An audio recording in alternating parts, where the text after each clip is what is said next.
कुपोषण ग्रहण करना बोले तो अष्टशील को अच्छे से पालन करते हुए अपने शरीर को संयमित रखते हैं, अपने वाणी को संयमित रखते। स्वागत है आप सभी का।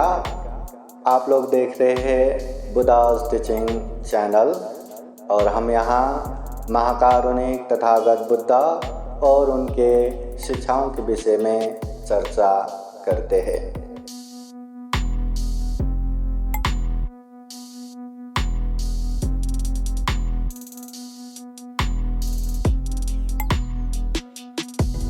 सब पाप सकरणं कुशल उपसंपदा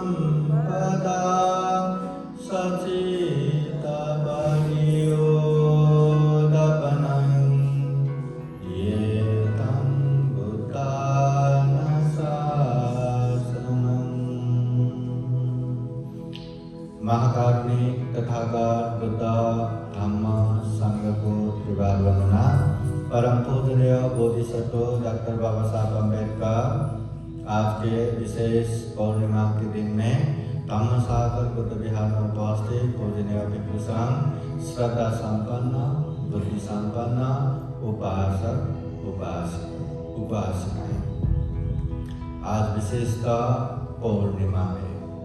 भगवान बुद्ध के समय से पौर्णिमा बोले तो विशेष धर्म का कार्य करने का समय है। महाकारुणिक तथागत बुद्ध का जन्म हुआ पौर्णिमा के दिन। उन्होंने गृह त्याग किया, महाविनिष्क्रमण किया, दरबार छोड़ के सन्यासी बने पौर्णिमा के दिन में। उन्होंने जीवन में सबसे महत्वपूर्ण संबोधि ज्ञान प्राप्त किया, सम्यक संबुद्ध बना पौर्णिमा के दिन में। उन्होंने बुद्ध बनने के बाद सबसे पहले ऋषि पतन वृंदावन सारनाथ में पहला धम्म का उपदेश दिया, धम्म चक्र प्रवर्तन किया, वो भी पौर्णिमा के दिन में। जीवन भर गांव नगर जनपद देश देशांतर चारिका करते हुए धम्म का प्रचार प्रसार किया और अंतिम समय में 80 साल की उम्र में उन्होंने महापरिनिर्वाण को प्राप्त किया, या ये नश्वर देह को त्याग दिया, वो भी पौर्णिमा के दिन में।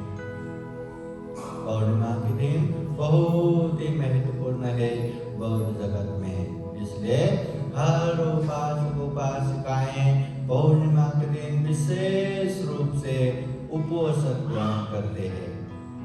उपवास ग्रहण करना बोले तो अष्टशील को अच्छे से पालन करते हुए अपने शरीर को संयमित रखते हैं, अपने वाणी को संयमित रखते हैं, अपने मन को संयमित रखते हैं और जितना हो सके उतना पुण्य कार्य करते हैं, धर्म कार्य करते हैं।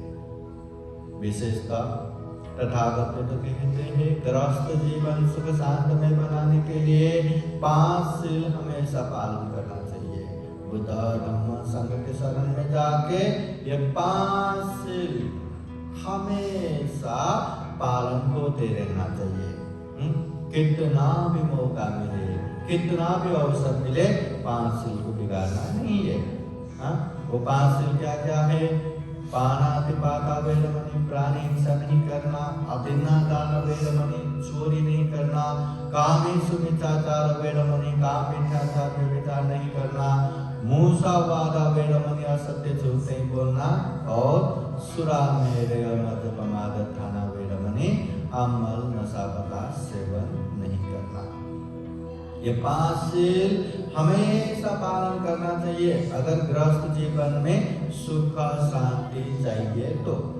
तथागत बुद्ध के पास बहुत सारे उपासक उपासिकाएं पूछते हैं कि हमें घर गृहस्थ में रह के भी सुख शांति पूर्वक रह सके, ऐसा उपदेश दीजिए।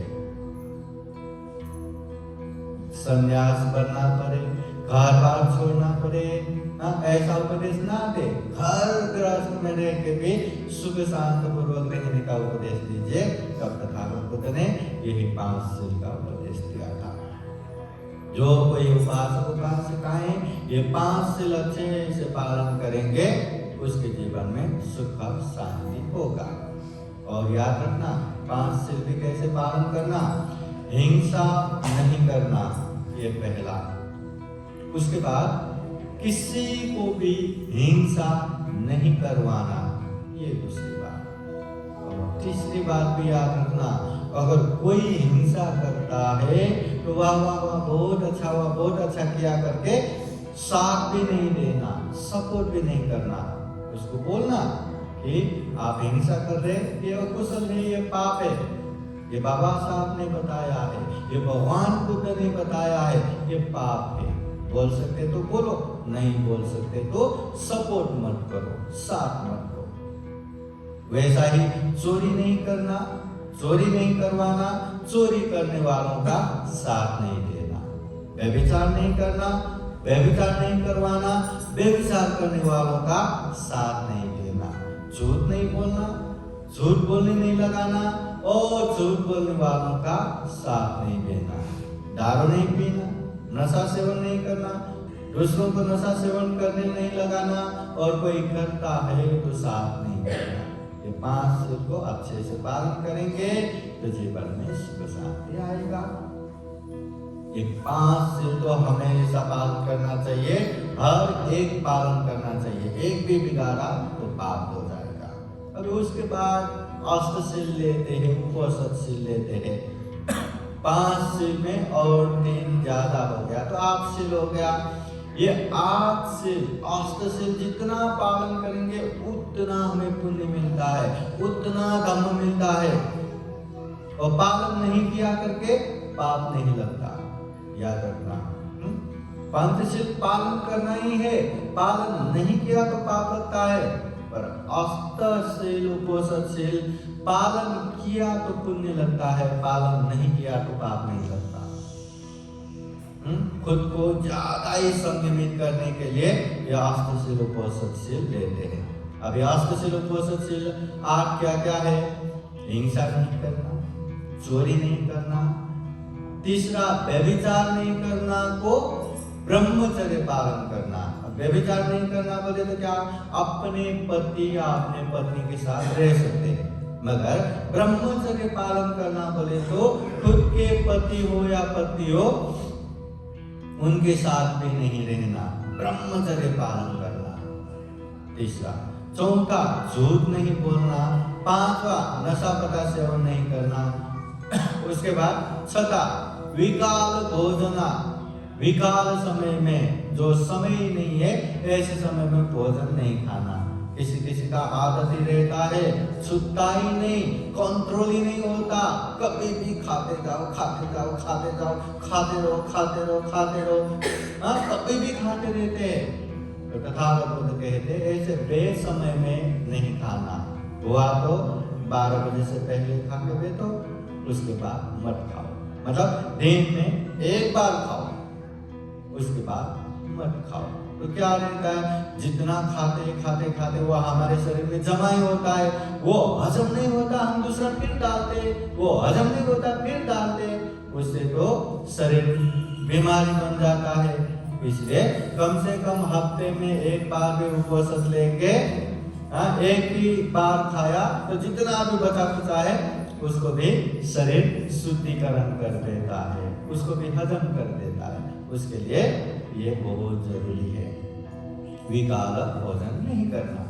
और 7वां है नच गीत वालित विशुक दर्शन माला गंध विलेपन धारण मंदन विभूषण खाना।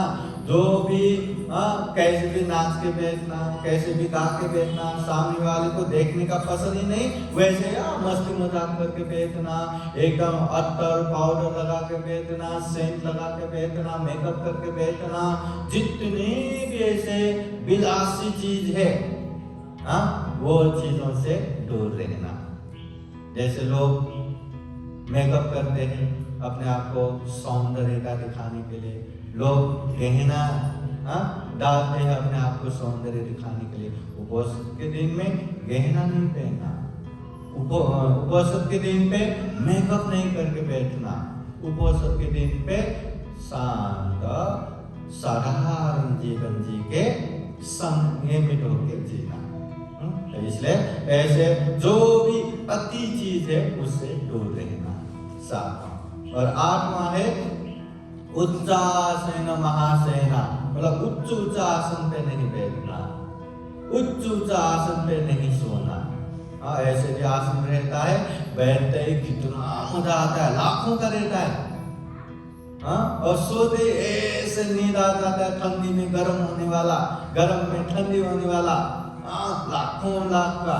तो ऐसे चीज में नहीं बैठना, नहीं सोना, सारा ऐसे जगह पे चटाई डाल के अच्छे से सोना। मतलब हमें कहीं भी तैयार होना है, अच्छे जगह पे बैठने को मिलता है, सोने को मिलता है, इसमें दोष नहीं है। मगर मला असच पाहिजे, मला तसच पाहिजे, इसमें दोष है। मुझे ऐसा ही चाहिए बोलेंगे तो बाद में कहीं भी नहीं सो पाएंगे, कहीं भी नहीं रह पाएंगे। बाहर गए तो कैसे जगह पे रहना पड़ेगा पता है ना? आप लोग बाहर घूमने गए ना? यहाँ लद्दाख के ग्रुप आए हैं, वो लोग कैसे जगह पे सो रहे पता है ना? अगर आपको वहां सुलाएंगे तो सो पाएंगे? सो पाएंगे? ये वो लोग जाने के बाद सबको एक दिन सुलाना। और बाहर गए तो हम सो पाएंगे, क्योंकि बाहर कोई रास्ता नहीं है। पर यहाँ घर का अच्छा रूम छोड़ के, अपना बिस्तर छोड़ के, यहाँ ऐसे ही चटाई पे सो जाओ, नहीं सो पाते हैं। तो वहां भी सोने के लिए तैयार होना है, कैसे भी हमें जीना है। उसके लिए हमें एक अष्टसिल औषधशील तालीम देता है, ट्रेनिंग देता है। उसके लिए हमें ये सील पालन करना है। तो ये 8 सील हमेशा जब भी पालन करेंगे, शुद्ध रूप से पालन करेंगे, संयमित होकर पालन करेंगे। हमेशा याद रखना, आज उपवास दिन लिया है, आज मतलब ऐसे काम नहीं करना जो सामने वाले को पसंद ना आए, ऐसे काम करना जो सामने वालों का हित कल्याण हो। बोलना है करके कुछ भी बड़ करके नहीं बोलना, करना है करके कुछ भी करके नहीं बैठना, सोचना है करके कुछ भी सोच के नहीं बैठना। संयमित होके जितना बोलना है उतना ही बोलना है, जितना करना है उतना ही करना है। ऐसा संयमित होके रहना है अष्टसिल उपवासशील के दिन में। तो कम से कम तथागत बुद्ध कहते हैं 8 दिन में एक बार तो उपवास लेना चाहिए। साइंटिफिकली भी शरीर को बहुत अच्छा होता है। तो वो कौन कौन सा दिन? एक तो पौर्णिमा के दिन, एक अमावस्या के दिन, और उसके बीच में जो आधा दिन में आते हैं अष्टमी, पौर्णिमा के बाद का अष्टमी, अमावस्या के बाद का अष्टमी।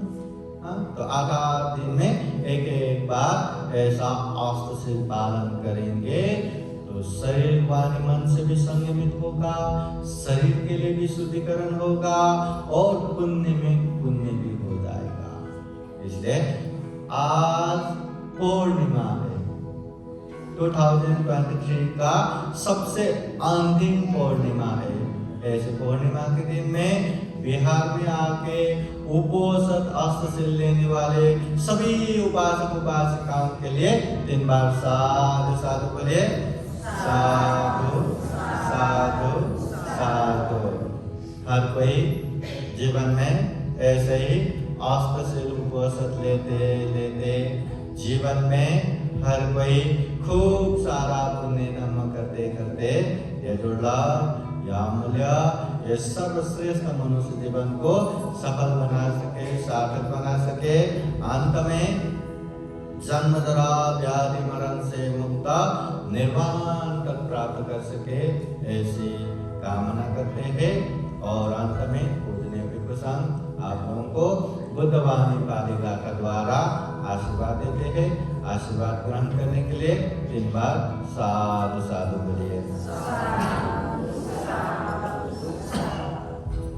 सवेदयो विवर्जन्तु सर्वरोगो विनाशतु मा ते भवत्वन्तरायो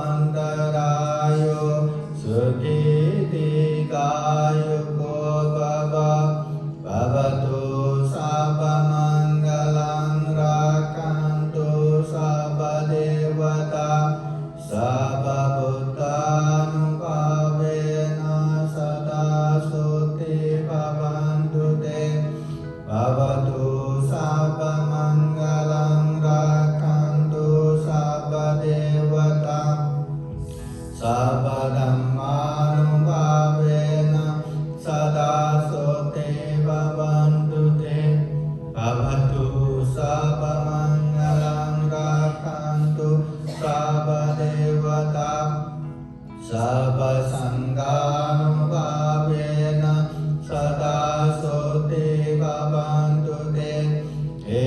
चितं पासितं तुय्यं केवमेव समेजतु सावे पुरन्तु चेतसङ्कपा पन्नरसो यथा आयुरारोग्य सम्पत्ति सर्वसम्पत्तिमेव च अतो निब्बान सम्पत्ति इमिनाते समेदतु साधु साधु साधु बुद्धं नमामि धम्मं नमामि संघं नमामि अहं वन्दामि सर्वदा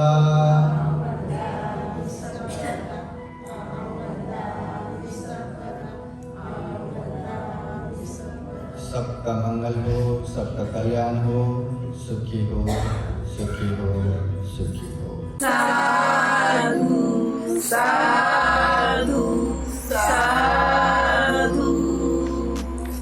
बुद्धं नमामि, बुद्ध को नमन करता हूँ।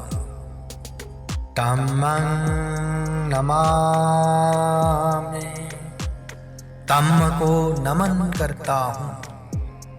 संघं नमामि, संघ को नमन करता हूँ।